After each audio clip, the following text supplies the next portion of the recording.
Before taking this class, as a woman myself, I've been aware that we experience the world differently based on our gender.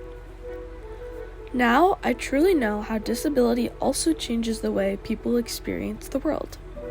Disabled people, and disabled women in particular, have faced discrimination and have historically been left out of society, forcing them to conform to unrealistic standards and expectations.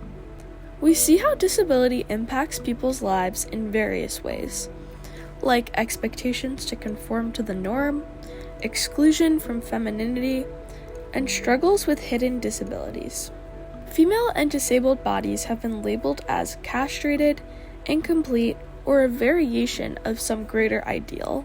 We see that because of this, today female and disabled bodies are encouraged by social factors such as social media to undergo cosmetic surgery, permanently altering their bodies.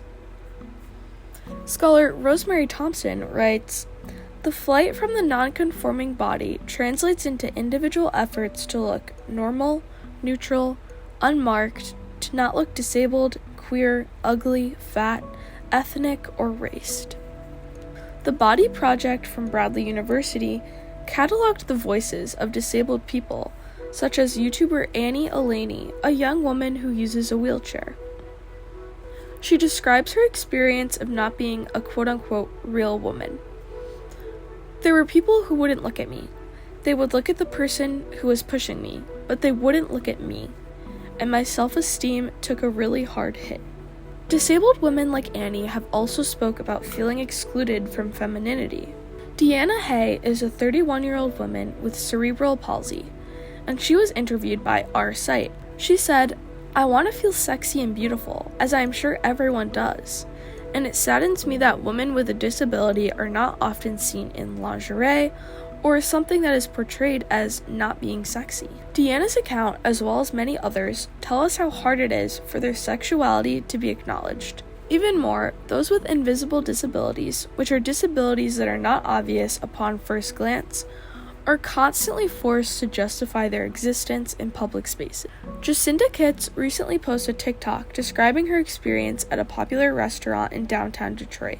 She was refused access to an elevator, despite having a hidden disability, which she explained to the employees after they said she had nothing wrong with her. Many disabled women, like Jacinda, face skepticism when they request accommodations because their disability isn't immediately visible without having common markers of disability, such as a wheelchair. By understanding individual experiences of disability, we can better understand how to make spaces more accessible and accepting. Beyond that, the stories of disabled women remind us that everyone should have the chance to experience femininity, beauty, and autonomy.